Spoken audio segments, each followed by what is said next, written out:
then what we're going to do is we're going to talk about the team building aspect that we had to go through, and then we're going to talk about some of the innovative things that we did to try to right the ship. Next, what we are hoping that you are going to get out of this is that you're going to be able to take something that you can start on next Monday. Our hope is that you will be energized to really focus on student success, because in adult education, we all agree, when our students are successful, that's when we are successful. And then we definitely want you to feel like you can cultivate your team as part of the solution in this process.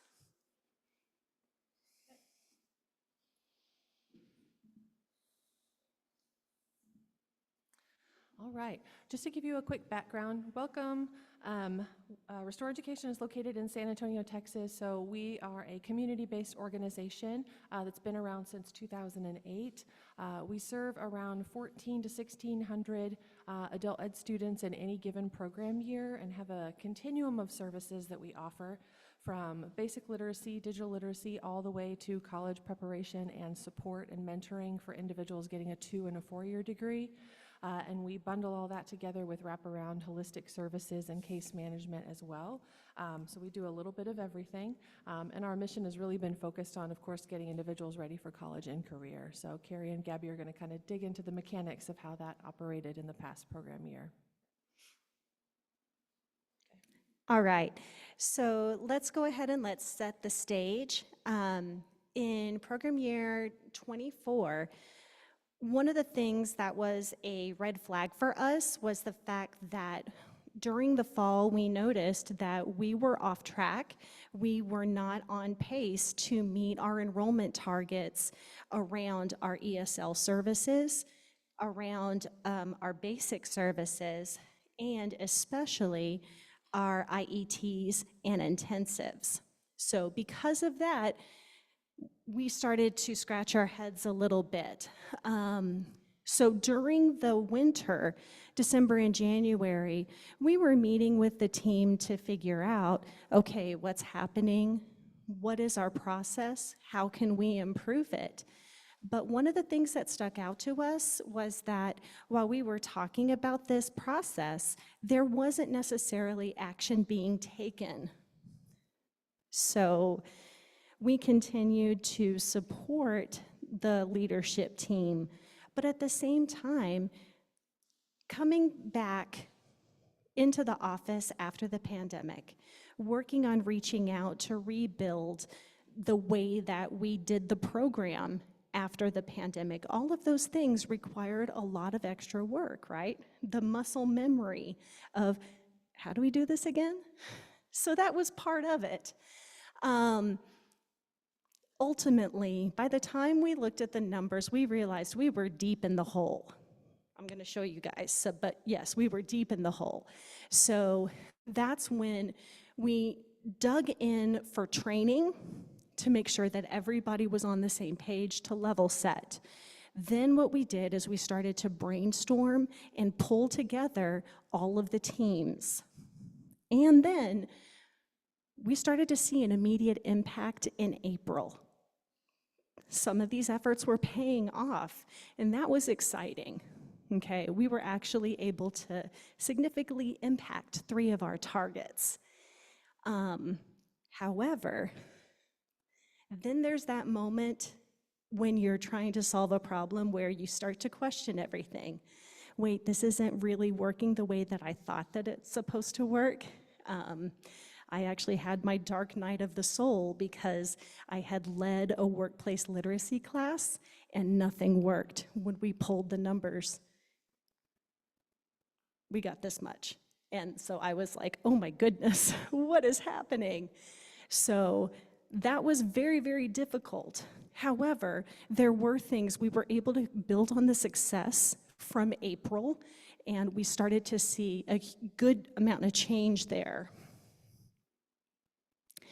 And then what happened in June was we were able to really redouble our efforts to really get creative and share amongst the team so that we really didn't give up. I shared my concerns, and my staff were like, yes, we can do this. And we did. All the way to the end of the month in June, we had service. So we were serving students all the way till June 28th. And I can remember walking in the door on June 28th, and I could hear coming down the hallway, someone was yelling, "We did it." We had a goal of reaching close to 300 career pathway students and IETs, and what ended up happening was someone was yelling, 303, 303, we did 303. It was just such an amazing moment. Next slide. So I told you I was going to be real. We were supposed to serve 58 EL Civics students. So by the middle of the year, we were way off. We were going to be much closer, but we were at 25. For IET, you could see we were at 74. For EL Civics IET, we were supposed to serve 24 students, but we only had 1 student. This number, the intensive target, this is ESL for professionals, workplace literacy, or reentry.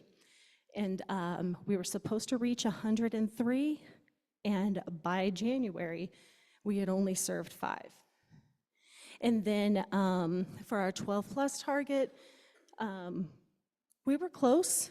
This was eventually going to happen, but this was behind what we were expecting. And then here we are on the very last day. So this is on June 28th, when we pulled the data as of 12 p.m. We had met our EL Civics target, we had met our IET target, we met the EL Civics IET target. We were within 95% of our intensive. This one came up significantly within the last 3 weeks of June. And then we were able to have about 490 students with 12 plus hours. 1,400, excuse me. Okay, and next. I'm gonna turn this over to Gabby, and she's gonna talk with you about what we prioritized. Thank you. Ooh, looking at those numbers make me sweat again. But problem solving, right? What do we do? What can we do when we are facing those numbers and we know that we are almost in a sinking ship, right? So basically we had to gather up everybody. We had to all get together, get our minds together, think, right? What can we do to help? Where are our specialties so that we can help and we can go ahead and work with our students? Because it wasn't only us, it wasn't only the organization, it was also students. Students were also getting affected. So when we brought up all our management team, that's where we started having our monthly meetings, gathering all ideas that we needed, putting all the challenges on the table, right, so that we know what we needed to face. We also started working with our partners, our old and new partners, to make sure that they can help us so we could open up classes, we could get students that we need to help us meet those goals. We also got together to create and rebuild new processes with data and programs for tracking, because now we needed a new tracking system that would help us know, okay, where are our numbers? And then, of course, introducing or updating our team weekly, because you know that every little number counts, right? So if you have 1 or 2 gains or people coming in, those numbers going up, that's a win already, right? So we have to celebrate the little wins that we had there. But as we are going through these processes, as we're working our way to fix what was wrong at the moment, these were 2 questions that we had in mind. what solves the problem now, but what is also sustainable in the new program year, right? We don't just want to put a Band-Aid and that's it. We want to actually fix the problem now, but that will be okay to work the following year, because you have to see that we didn't have enough time to plan for the new year, right? So we had to work immediately on that process. So if you think about it, that's just a food for thought, right, for y'all. What solves a problem now, and what is something sustainable in the new program year? Okay.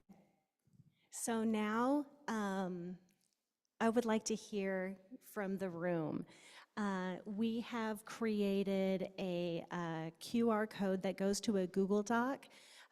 Folks who are attending online, can you please, Kelly is going to drop the link to the Google Doc into the Whova app chat. And that way, what I'm asking everybody to do is to select a line that has nobody writing in it, and go ahead and please put your name. Please introduce in that next cell. Tell us about your community. Where are you from? What is your program like? And what challenge is top of mind for you?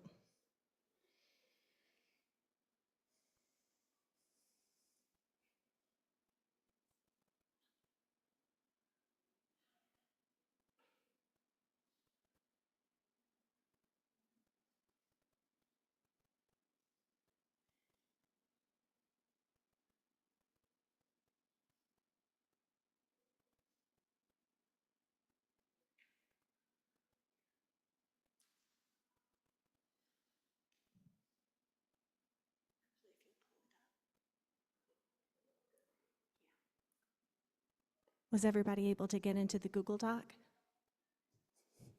We're good? Okay.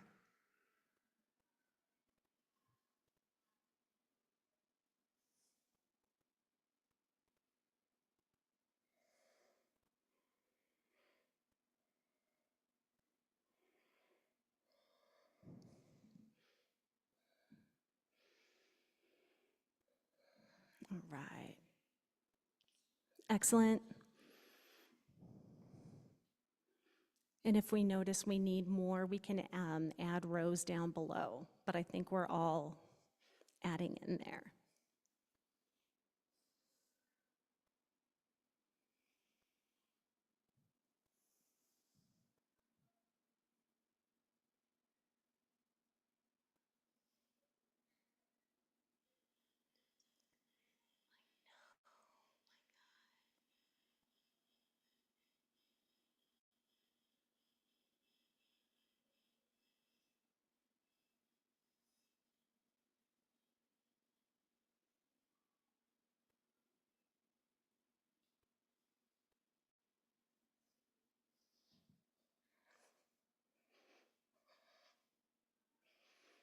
So as you can see from the example, the point of data that I had taken point that I was responsible for last year was intensives. And so that's why I put that there, that I was way off track with workplace literacy, ESL for professionals, and reentry.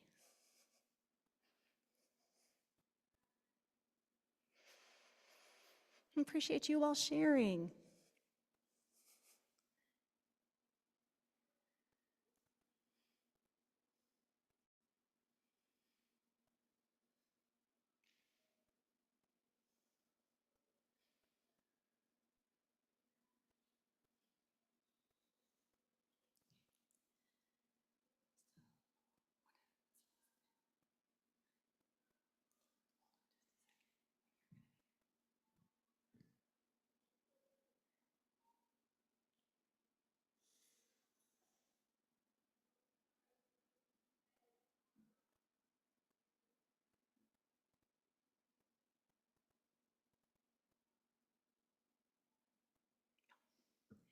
And folks, please feel free to just pause after that first line. We're going to do the second and third cells on your line progressively. So it's just this first column, your program introduction.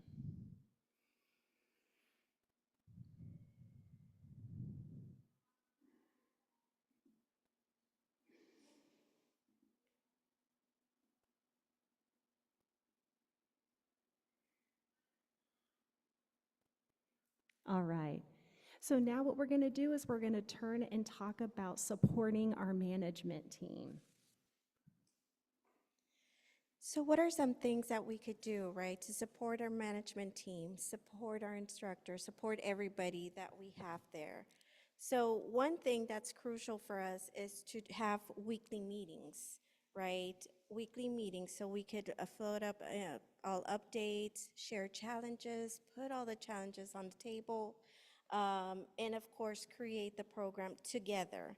We have, like I said earlier, we all have different specialties. We focus on one thing and we may forget another one, but where we have all these minds together, this is where a program grows and you can have a lot of solutions and ideas. Trust me, we did it. We were so proud of each other. There were lots and lots of hugs those days, those months. Super happy. We had also very supportive and collaborative problem solving. Um, we we did idea sharing. Of course, all ideas were welcomed at the time. We made sure that we had clear communication all over. It was face to face, it was through our chat, through our emails, phone calls. We could be on the second floor, we were still calling each other using our cell phones, but communication was always clear and it was always there for all of us.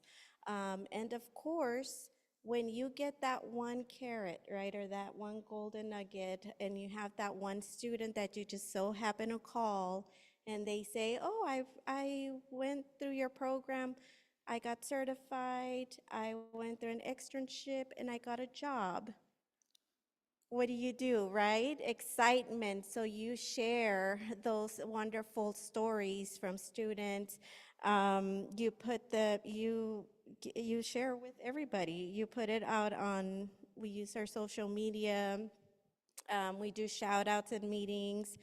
And we just share. We celebrate those wins. As Carrie says, success breeds success here. She also mentioned in our timeline earlier, right, that turnaround in April fit the work in May. So when everybody was hands-on working together, making phone calls, bringing students in, we made sure that we communicated with our data team so that they would start putting in our numbers correctly, right? So we could see those little numbers going in slowly. So April numbers fit May, and then of course May's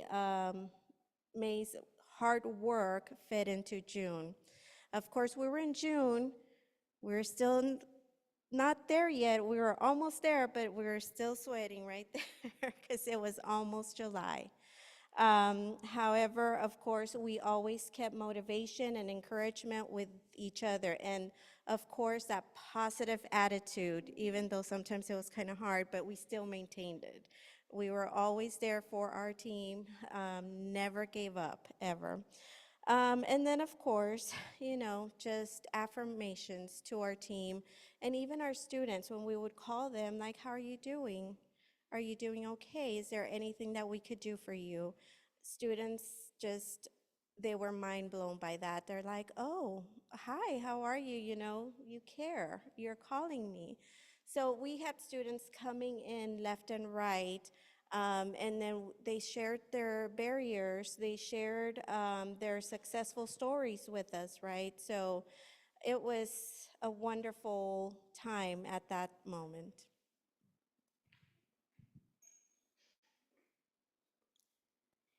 So one of the things that was extremely helpful was that we wanted to make sure, like Gabby had talked about being clear with communication, part of that was making sure that we were clear on our purpose. So the first thing that we did in March was we did an AEL 101 training. It had to be a full level set to make sure that everybody was on the same page.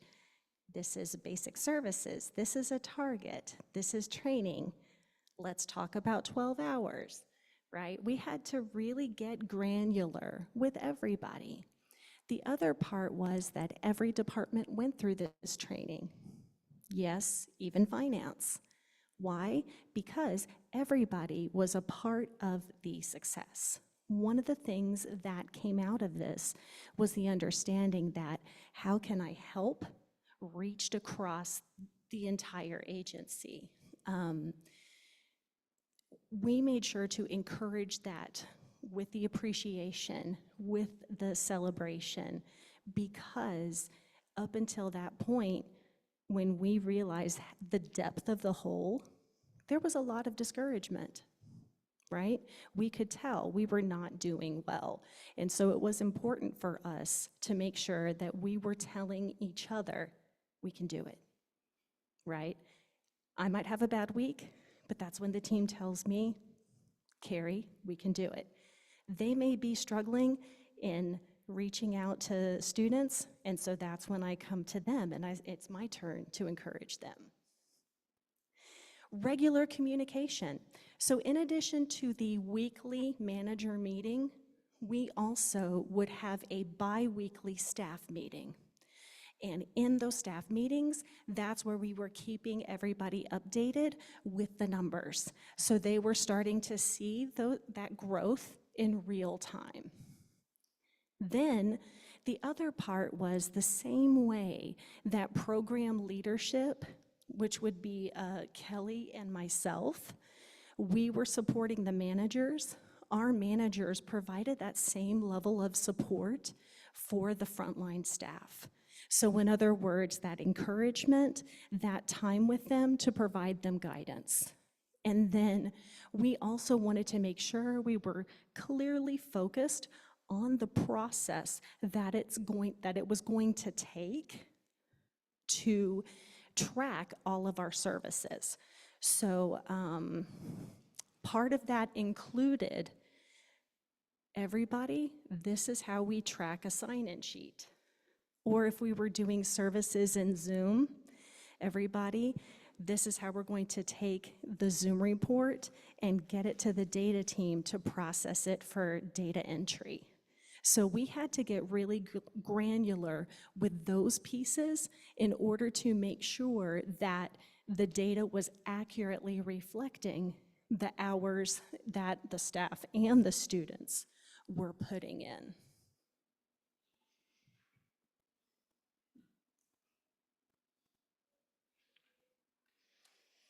So now what we're gonna do is we are gonna go back to the Google Doc and go back to your row, and I would love for you to go into the next cell. And if you could, tell us about who's on your team.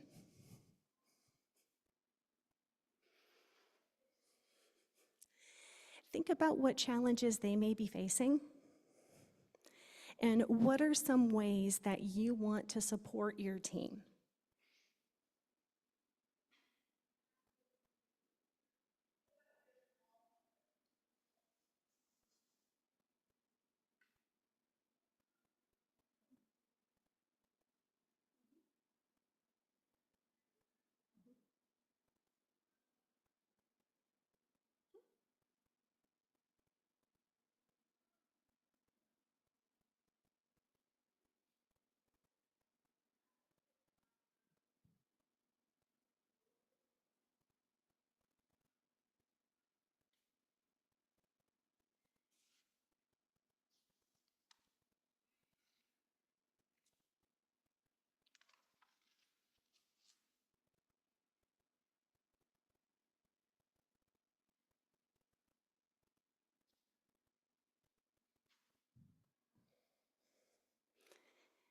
And so, considering my target that I was looking specifically at for intensive services, I was working closely with the data lead and one other data person. I was working with the program lead and the training lead, as well as the agency leader.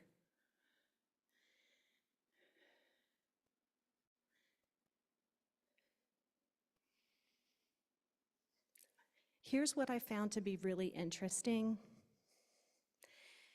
Even though there seemed to be a higher amount of pressure that we were facing, right? Remember how I said the team had been discouraged and we were really worried? Those numbers looked alarming to us. One of the things that I noticed was, even though it was hard, the staff seemed much happier. They were motivated and more collaborative.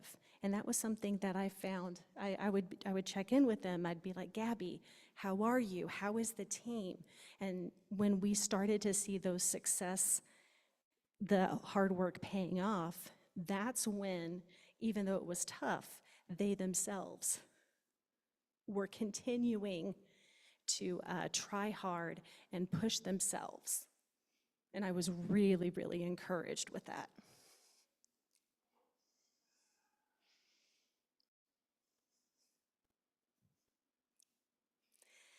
Okay, so now what we're gonna do is we are going to shift into talking about the nitty-gritty. So we're going to be going in and talking about hopefully what had attracted you to this session. You're like, when are they gonna get to the innovative solutions? Yeah, okay. We're gonna be doing that. The whole idea is that we're gonna be talking about specifically the work that we did around IETs, the work that we did with employers, and then we're going to talk about that engaging programming piece. Okay? All right, let's do it. Thank you. So what are some things that come in mind? What would you do? What are some fast ways of helping students to get those support hours? One for us was, let's start making phone calls, right? Start bringing them in and make sure that they have their career navigator talks, right? Make sure they come and meet their instructor. Where did you leave off last time so we could continue your education? Where are you in your externships, right? So we started making those individual calls. I was calling students, bringing them in, and it was fascinating to know what barriers they were having or where were they at already, right? To where they've applied, what they've done, just what they've done alone. So those one-on-one calls, those one-on-one meets with students, those helped us also meet our numbers and some of our targets. Next, what we did is we also did some, because of our IET designs that kind of broke also, we also experimented with some extra support, right? We invented and created some wonderful workshops, but of course, what do students need? So some of these workshops were success skills, career readiness, and we even did some cram sessions for those students who were so close to get their certification tests, right? We also didn't want them to feel unprepared for those tests, so we opened up multiple cram sessions. So we basically, like I said, we utilized every instructor, every training advisor, career navigator that we had, and everybody, we just asked, what would you like to do? Which workshop would you like to present? And so they would come up with some awesome and creative ideas. For example, we have this wonderful workshop that's always in my head that's called Skills That Pay the Bills. Isn't that catchy? That's super catchy, right? So I want to join. So that's how we got some of our students back in doing some of those workshops. Were they all successful? Not all, right? Some had very low numbers, but guess what? Some had good numbers, and students loved them. So we were also thinking about that, right? And we were very, we always took importance of what students thought and making sure that we helped them with every workshop that we did. We also did some incentives for students to bring them in. Why is that? Because some of them needed a little bit of money, right? Gas money. Some of them needed some food money. So thank God that we had some of those external grants that helped us with that. And we also raffled some laptops. So that brought some more students back in. So what else did we do? We also created some short, non-expensive, not too expensive programs like paraprofessional, which we also helped with. We had a good partnership with one of our districts that helped us get a very high employment of students. Students were employed there, right? So that was a really good turnout. Then we had entrepreneurship. That was also a low-cost program that we did. Students came out with their certificates, and some of them opened a business. So that was really, really good.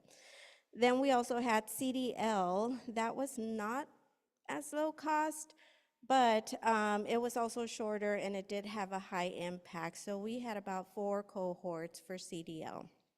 So all of these little things that we did, well, they weren't little because it took time, but these things that we did, it also helped us improve our numbers, right? So these are just some ideas that we had.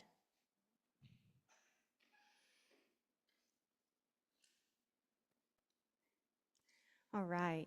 So with all of the work that was happening with the IETs, and that really did take a concerted effort to go from 75 to 303 within 3 short months. So awesome job. I still take my hat off to Gabby and the team. A part of that, and one of the hooks that we did, was we hosted a career fair, a job fair, in the month of May. And that took a lot of effort, but it ended up being extremely successful. We were able to bring in about 42 employers and make connections with these employers. Many of them were aligned with our IETs, and this was going to help us to increase our job placement. So we really wanted to be thoughtful about who we were inviting to the fair. The next part about the prep workshops, or about the career fair, was the fact that we were doing preparation workshops. So what we did was we went to friends of the organization, longtime volunteers, and our board of directors, and we asked them, please bring your network and let's go ahead and have the volunteers meet with students at a resume workshop where they are actually talking to a hiring manager at a bank or somebody who has hired at an IT firm and get advice on their resume. Have a follow-up session with mock interviews in a similar way.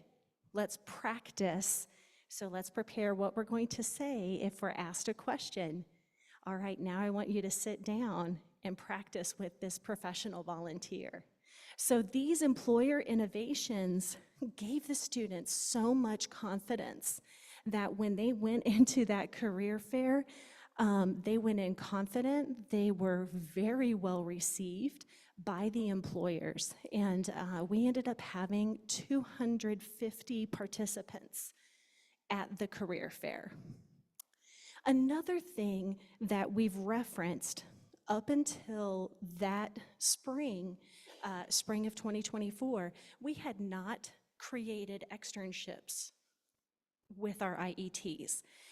And again, that was what we attributed to us having lower employment after completing the IET. When you have somebody who doesn't have background going into the medical field, sometimes it can be very hard for them to make that career adjustment. So we started working with the employers in the medical field and said, what if they came out for 2 weeks and did work, job shadowing, and start to practice? And so creating those externship partnerships went a long way to impacting completion in the IET and then hiring after the IET. Last of all, workplace literacy. So we were hoping to have several partnerships with employers in San Antonio, but not that many seem to really be coming to fruition. So what we did is we said, what if we created a general management class? And this general management class would be about a week. And what we would do is we would work with employees who are frontline, but are ready for that promotion to supervisor. So they would learn about communication, they would learn about email etiquette, business etiquette, conflict management, and how to supervise. And after that week, they would take a professional communication certification test. And once they completed that, we would send their certificate to them and to their employer. We went ahead and advertised this on a community board to nonprofits. We're nonprofits, so we know. It's also small businesses. You know, PD budget, especially for frontline, maybe it's very low. So this is an opportunity for somebody to take that first step of growth in their career. So we were able to run 2 cohorts, and in each cohort we had about 15, so that was about 30 of our intensives. It was very well received. We finished that one. The students were testing the week of June 24th was the end of our second cohort, so that's how close we were getting down to the wire. Another workplace literacy, we had done an ESL class at a local Mexican restaurant called La Familia Cortez. And so that was also extremely successful as well.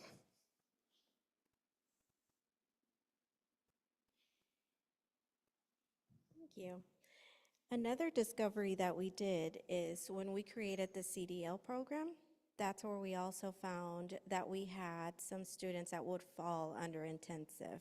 Some of them were in the reentry program, and some of them were post-release, right? So they also fell under those intensive numbers.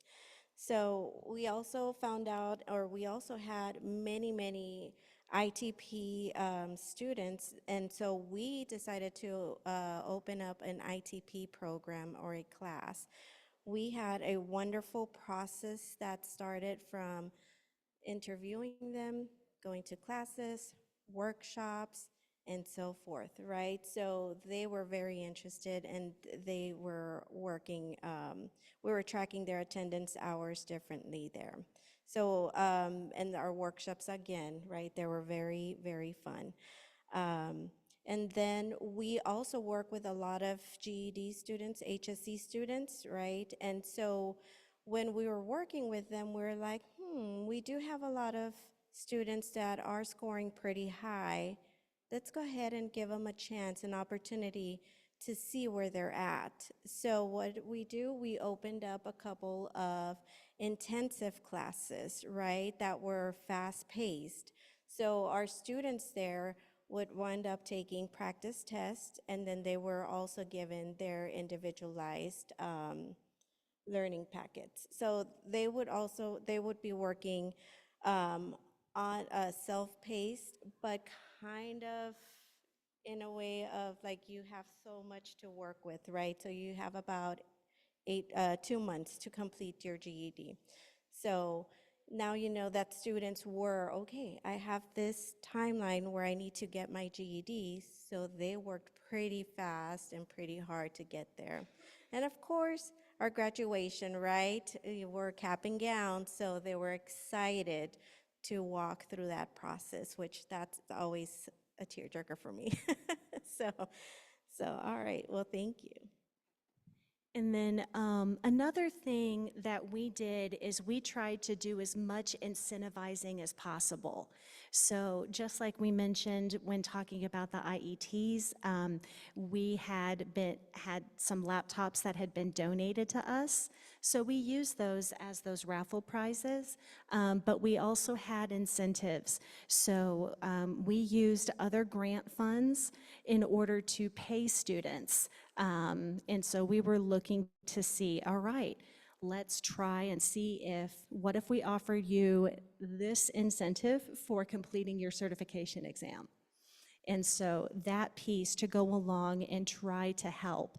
And when we think about what our students are facing, these are adults balancing busy lives. And it's really hard when they have the work life, the family life, and school.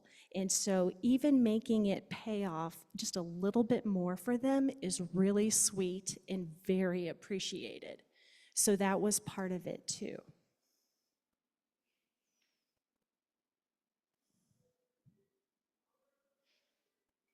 So now I am really curious for you guys to go ahead and think through, considering your challenge, what's an innovative solution maybe you want to apply?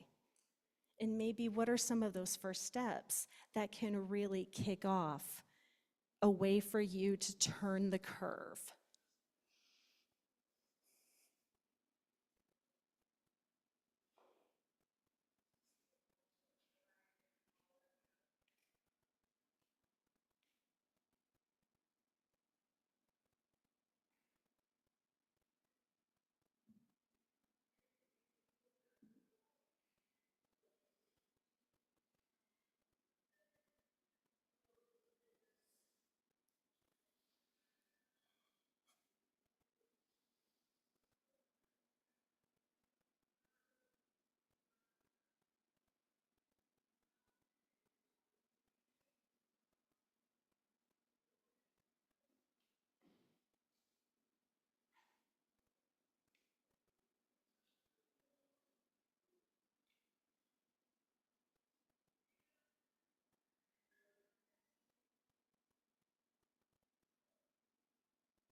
So you've heard a lot about Kelly and Gabby and myself and our story. Would somebody like to share a little bit about your community and some of the solutions you're thinking about? If you're listening and participating in the session online and would like to do that, please feel free to type into the Whova chat, and then that way we can share that out.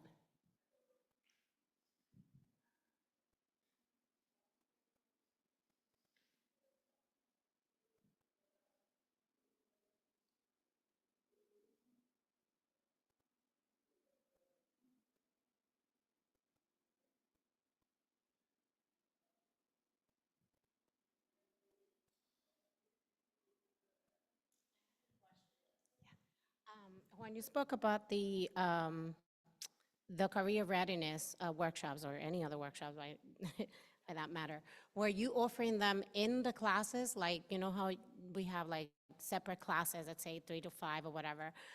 Were you offering it in the classes as like visiting or separate from? Because I was thinking in my program, I work for a non-for-profit also. And we have like the pre-college programs, everything from, digital literacy, HSC, college preparation. We offer tuition assistance. So we have everything in-house, but sometimes, not always, depending on the program's needs, right? So like I do the basic digital skills. And some programs may ask me, oh, would you have a teacher that can come into the class rather than, taking them out of the schedule to visit the class and let's say like provide a workshop. So I wrote that note to myself to ask you, like, are you doing that or you're doing that separately from, like, to support those programs and classes? That is a great question, and the answer is yes, we do both. It is so important to make sure that the information is accessible to the student. So by sending the instructor into the classroom, we're able to do that. We're actually doing that with our digital literacy services right now. So yes, the series that we did, though, with the board volunteers, because we had to think about meeting the needs of the volunteers and the students, that's why we had to do those completely separately. But we still wanted to make them accessible. So the idea was, I'm going to do a series of workshop at lunchtime. So we're going to hit our daytime students, and our volunteers can come in. And then we're going to do a series of workshops in the evening. So that way, after work, the volunteers can come in, but our night students don't miss out on the opportunity to work with the professional volunteers. So yes, exactly. It is all about what is going to support our learners, give them access. Great question. Would anybody else like to share a little bit about their community and what innovative solution we're thinking about?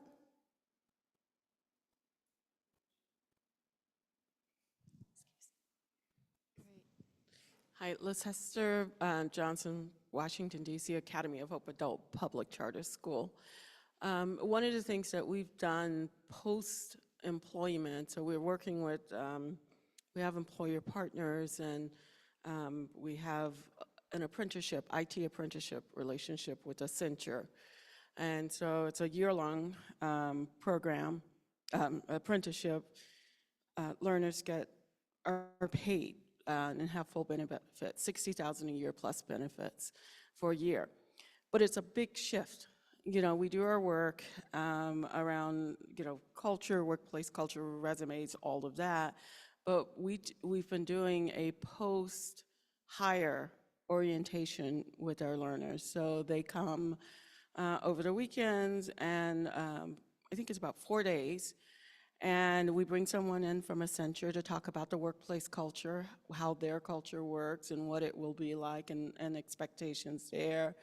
We do some work around imposter syndrome and helping folks to really think about that you earned this, you are there. And then start to connect them as a cohort, so that once they get started, we host, some dinners after work, completely optional. Some folks are fine, but others, to sort of problem solve together with each other. So a lot of peer support and with a facilitator. So. Thank you so much for sharing. Would anybody else? Okay. Do we have any comments? No? Okay.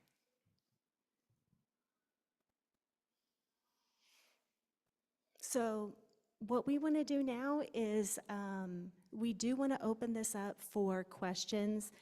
Any place where maybe the details you had questions about, please feel free. What questions do you have?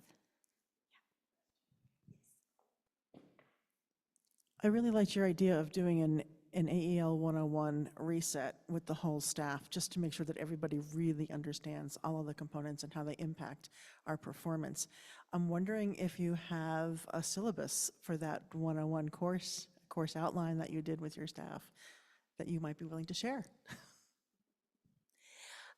I can absolutely check in. So the way that we do adult education in San Antonio is that there is a grant management team that oversees the work and is directly accountable to Texas Workforce Commission. And then we also, as service providers, we have to basically report to the grant management team, and they support us in what we are doing. So they're the ones that actually created the AEL 101, and it was a 3-hour course. It did not necessarily go very long, but what I can do is I can check with the grant management team if they're okay with sharing out.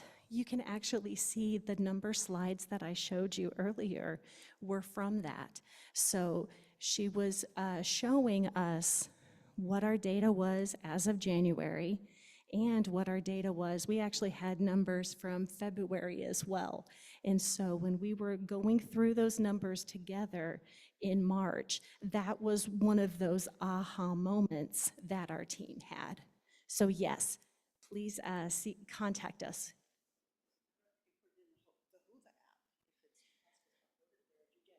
If I get it, yeah, I can ask and see. Any other questions? Or ideas that you're curious about us giving more explanations about?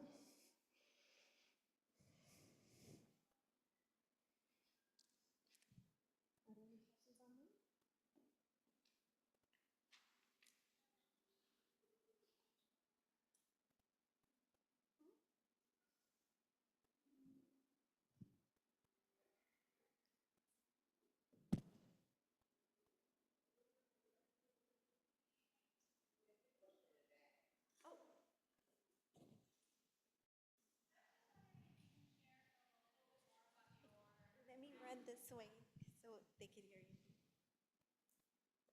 I was just wondering if you can share just a little more information on your management class.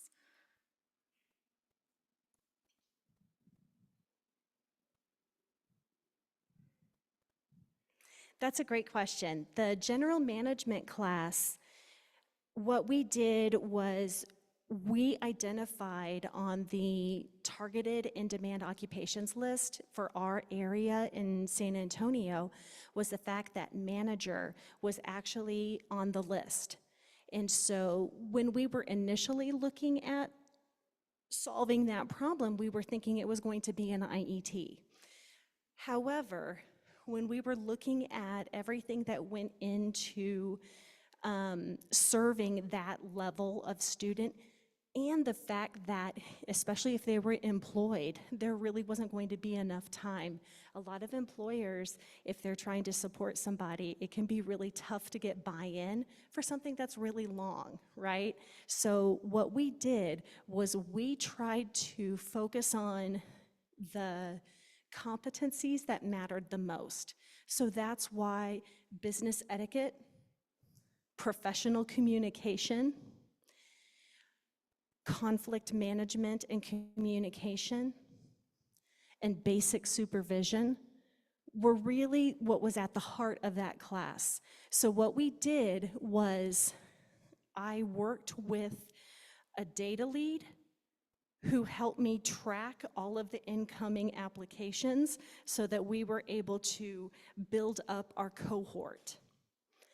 Then what I did was I worked with a trainer, the instructor, who was going to manage this class. What we did was we set it up to be virtual, and what we did was we recruited from several companies. So we sent this out. We had a partnership with an HR firm. They sent it out to their client list. We sent it out on a nonprofit listserv for San Antonio. So, and I said, do you want free management training for your staff? We had to, once we recruited, then what we did is I would speak with the CEO or the director in order to establish that relationship. And what I did was I created several templates of information emails so that I could clearly share that information with them and quickly get that out to them, because in order for us to reach those enrollment benchmarks, they had to get the information quickly. I also would go through the MOU process with them so that we had an MOU on file. And that's part of our regulations in Texas to make sure that this is an approved workplace literacy site. Once we did that, then we set up plans for how to register them, fill out the application, and take the intake assessment. And then how are they going to attend? At one site, they put all of their staff into a single room for the Zoom. So what we had to do was we had to work on, all right, how do we track this and get sign-ins for that, for those employees? The other part was if they were able to join remotely from their business computer, that was probably the easiest. So that was a little bit about that process. We would track them. The class was designed to go for about 14 hours. So that way I guaranteed the 12. And then all of this was encompassed in a certification test. This came out of Certiport. And so the students were able to take that Certiport exam, and then that was immediately useful to them at their job. Does that make sense? You got it.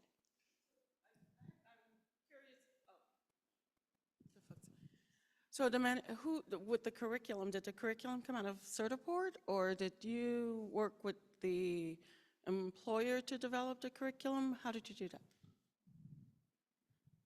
Great question. It was a little bit of both. So G-Metrix LearnKey actually has curriculum that is specifically tied to that certification. So using the practice exams and also making sure if the videos that are in the G-Metrix online software, if that was useful. But at the same time, the trainer, again, she was very good with business and HR, and so she herself was able to teach to the test without that. So that was something that she created. So it was a mix of both.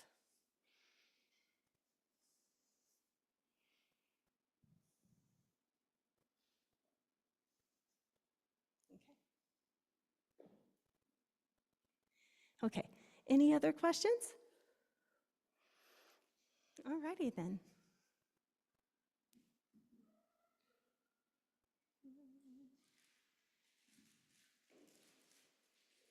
So I've got a little bit of good news for you guys.